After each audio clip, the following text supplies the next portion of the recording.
Hari ini kita akan renungkan kitab Imamat pasal 6. Teksnya ayat 8 sampai 23 dan sudah dibagi dua paragraf. Paragraf yang pertama ayat 8 sampai 13. Korban bakaran harus tinggal di atas perapian di atas mezbah semalam-malaman sampai pagi, dan api mezbah harus dipelihara menyala di atasnya. Paragraf yang kedua, ayat 14 sampai 23. Korban sajian harus dibakar segenggam tepung yang terbaik dengan minyak di atas mezbah sebagai bagian ingat-ingatannya bagi Tuhan. Kesimpulan hari ini, Tuhan berfirman kepada Musa mengenai hukum-hukum tentang korban masing-masing. Pertama, korban bakaran harus tinggal di atas perapian di atas mezbah semalam-malaman sampai pagi, dan api mezbah harus dipelihara menyala di atasnya. Imam menggunakan pakaian lenan dan ia harus mengangkat abu yang ada di atas mezbah dan membuangnya di luar perkemahan ke suatu tempat yang tahir. Kedua, korban sajian harus dibakar segenggam tepung yang terbaik dengan minyak di atas mezbah sebagai bagian ingat-ingatannya bagi Tuhan. Selebihnya, Harun dan anak-anaknya akan makan setelah berbuat roti yang tidak berlagi.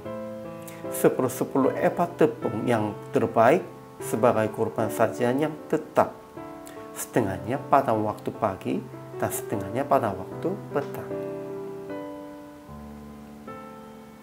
Ajaran tentang Allahnya, Tuhan berfirman kepada Musa mengenai hukum tentang korban bakaran dan hukum tentang korban sajian. Ini detail-detailnya.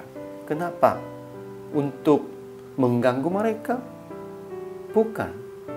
Tuhan memberitakan demikian itu dengan detail-detailnya supaya mereka tidak berbuat salah, supaya mereka tetap hidup di hadapan Tuhan, tidak dihukum. Fokusnya ini bukan untuk Tuhan, untuk orang-orang. Ajaran tentang manusianya, pertama, setelah mempersembahkan korban bakaran, itu harus tinggal di atas perapian, di atas mezbah semalam-malaman sampai pagi, supaya itu sudah menjadi abunya dengan semuanya habiskan. Imam-imam harus memelihara api mezbah yang menyala di atasnya, dan imam-imam akan membersihkan abu korban bakaran dengan menggunakan pakaian lenan. Kemudian mereka harus ganti pakaian lenan dan membuang abu itu di luar perkemahan ke suatu tempat yang tahir, supaya mereka menjaga kesucian, kemuliaan Tuhan, dan supaya tidak menghalang-halangkan kemuliaan Tuhan di depan mata-mata orang lain juga.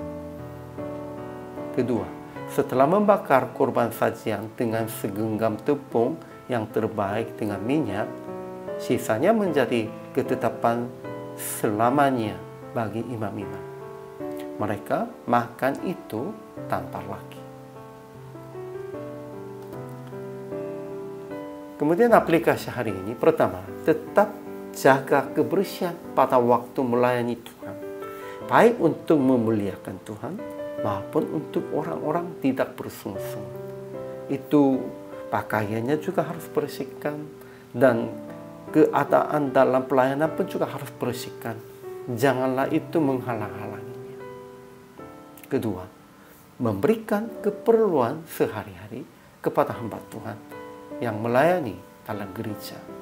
Tuhan sudah memberikan ketetapan selamanya untuk imam-imamnya, itu dari korban sajiannya. Kita juga itu ada tanggung jawab untuk hamba Tuhan-hamba Tuhannya. Inilah kewajiban bagi orang percaya. Dan akhirnya PR praktek hari ini, membereskan semua hal sesuai dengan aturan-aturan Tuhan, supaya siapapun tidak mempersoalkan tentang Tuhan dan pelayanan. Dan jagalah kesucian pribadi supaya siapapun memuliakan Tuhan melalui perbuatan dan kehidupan Anda. Inilah penting dan inilah kewajiban semua orang percaya dan bagi hamba Tuhan. Hari ini juga selama melayani, Tuhan Yesus memberkati.